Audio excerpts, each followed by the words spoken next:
6월 5일 도쿄 bunkyō구에 사는 23살 아라노 리나라는 여성이 지인을 만나고 온다며 외출하고선 연락두절. 8일 아라노 씨의 부모는 딸이 실종되었다는 신고를 했습니다. 수사를 시작한 경찰은 14일 카나가와현 거주의 회사원 산페이 히로유키를 감금 혐의로 긴급 체포합니다. 경찰은 산페이 용의자가 아라노 씨를 이바라키현에 위치한 용의자 소유의 별장에 감금한 것으로 판단하고 별장을 수색했지만 아라노 씨를 발견하지 못했습니다. 한편 용의자는 별장 근처에 내려주고 헤어졌다.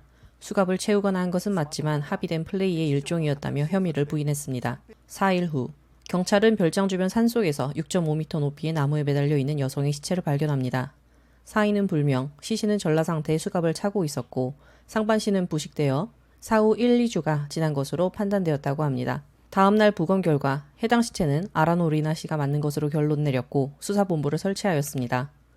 충격적인 사건이 벌어졌으니 당연 일본의 언론들은 용의자와 사망한 요인에 대한 취재를 시작했습니다만 충격적인 사실을 발견하게 됩니다.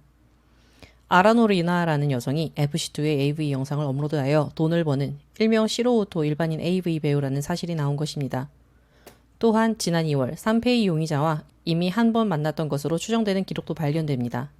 미토 부근에서 3시간 촬영의 6만엔과 이동수당 조건으로 추정되는 첫 번째 만남이 있었기 때문에 아라노 씨는 별 의심 없이 다시 산페이 씨와 만남을 가졌던 것으로 보입니다.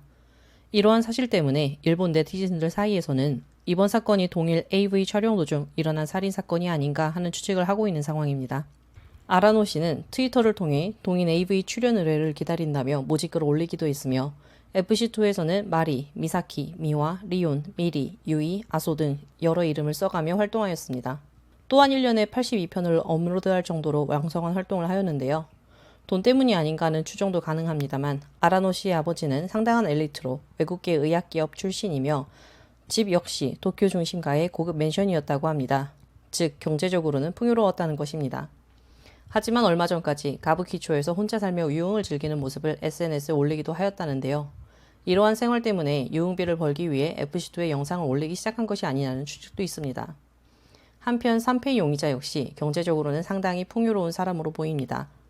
용의자는 중학교 때 미국으로 건너가 학창시절을 보냈으며 체포 시에도 카메라 관련 대기업에 근무하고 있던 것으로 알려졌습니다.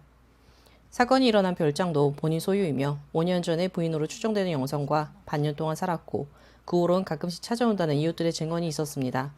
다만 전과 기록이 있었다는데요. 5년 전 폭력과 강간치상으로 입건되었던 기록이 있었다고 합니다. 하지만 구속되지는 않았고 지나간 것으로 보아 용의자의 부모가 엄청난 재력가가 아닌가 하는 추정도 있는 상황입니다. 어찌됐든 사망한 아라노 씨는 호불호가 확실한 단호한 성격에 긍정적이고 친절하여 주변 사람들 사이에서 인기가 많았다고 합니다. SNS상에서도 팔로워가 몇천에 달할 만큼 인기가 있었다고 합니다. 안타까운 이 사건의 진실은 과연 무엇일까요? 고인의 명복을 빌며 영상을 마치겠습니다.